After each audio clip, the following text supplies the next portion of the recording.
তো শাস্ত্রে বললেন কলিঘোর তিমির, তিমির মানে অন্ধকার, আর ঘোর মানে ঘন।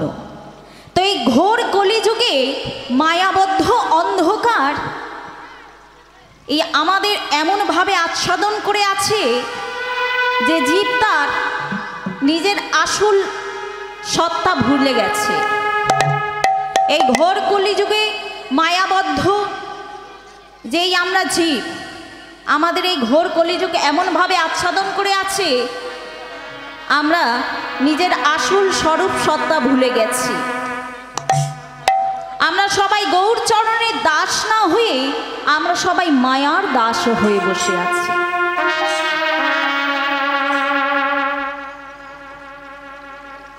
আমরা প্রত্যেকে আমাদের নিজ নিজ মূল্যবান সময়টুকু, আমাদের এই কৃষ্ণ ভজনের শ্রেষ্ঠ দেহটুকু আমরা সবাই আমার করেই কেটে গেল। আমাদের এই সময়টুকু গৌরচরণের না কাজে লাগিয়ে আমরা সবাই মায়ার দাস হয়ে বসে আছি। এমনভাবেই ঘোর কলিযুগে মায়াবদ্ধ, এমনভাবেই ঘোর কলিযুগ মায়ার জীবেদের এমনভাবে আচ্ছাদন করে আছে যে জীব তার আসল স্বরূপ সত্তা ভুলে গিয়ে সবাই মায়ার দাস হয়ে বসে রয়েছে। রাধে রাধে। बोलें हे जीव तुम कहाँ से आए हो और जाओगे कहाँ, इतना दिल विचार लो बस हो गया भजन। आमी कोथा थेके एसेछि, कि आमार परिचय, आमी जाबो कोथाय, से सब किछु आमादेर मने नाई। এই প্রশ্ন একজন করেছিলেন আমার মহাপ্রভুর কাছে। বললেন কি আমার পরিচয়, আমি কোথা থেকে এসেছি আর আমি কোথায় যাব। এই ঘোর কলিযুগে আমরা মায়াবদ্ধ জীব। আমাদের প্রত্যেকটা দিন যখন প্রভাতকালে উঠে এই রাধা মাধবের পায়ে ফুল চন্দন দিই, তখন আমরা সবাই বলি যে আমার সংসার যেন ভালো থাকে। আমাদের কামনা বাসনা কি থাকে না, সংসার যেন ভালো থাকে, আমাদের সংসারের আমার ছেলে মেয়ে যেন ভালো থাকে, তাদের কাজকর্ম যেন ভালোভাবে হয়। সকাল থেকে সন্ধ্যা পর্যন্ত আমার করে আমাদের এই মূল্যবান দেহটুকু এই কৃষ্ণ ভজনের সময়টুকু কেটে গেল। সকাল থেকে সন্ধ্যা পর্যন্ত শুধু আমার।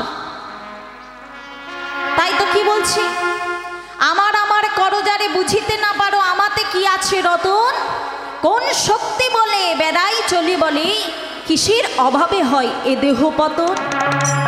দেহেরই মাঝে আছে প্রাণেরই সঞ্চার, তাহাতে বলি আমার প্রাণ ফুরলে হবে সবাকার সব নেশারি স্বপন।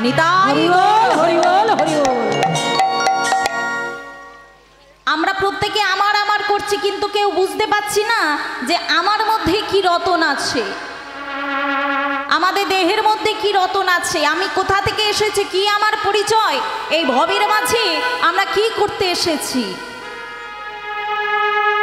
তাই তো বলছে আমার করজারে বুঝিতে না পারো আমাতে কি আছে রতন, কোন শক্তি বলে বেড়াই চলি বলে কিসের অভাবে হয় এ দেহ পতন।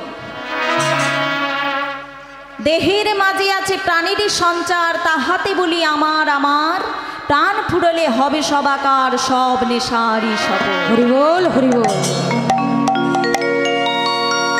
আমাদের দেহের মাঝ থেকে এই প্রাণ পাখিটা যখন উড়ে যাবে, আমরা যেমন কোনো ড্রেস পুরাতন হয়ে গেলে আবার নিত্য নতুন ড্রেস আনার ব্যবস্থা করি, তেমন আমাদের এই দেহটা যখন পুরাতন হয়ে যাবে, যখন বৃদ্ধ হয়ে যাবে, তখন এই দেহের পাখিটা উড়ে চলে যাবে, আবার নতুন কোনো বেশ ধরবার লাগে। আমরা যখন প্রত্যেকে মায়ের গর্ভে ছিলাম, তখন আমার ভগবানকে বলেছিলাম, হে প্রভু, এমন যন্ত্রণায় আমাদের আর সহ্য হচ্ছে না, আমরা আর থাকতে পাচ্ছি না, এই যন্ত্রণা থেকে আমাদের উদ্ধার করো, আমাদের ভবে নিয়ে চলো, ভবে গিয়ে তোমার লীলা কীর্তন ছাড়া আর কিছুই করব না। কিন্তু এই মায়ার জগতে এসে সবকিছু আমার বাড়ি, আমার গাড়ি, আমার সন্তান, আমার জায়গা, আমার জমি, করে করে আমাদের মূল্যবান কৃষ্ণবচনের দেহটুকু আমরা নষ্ট করে ফেললাম।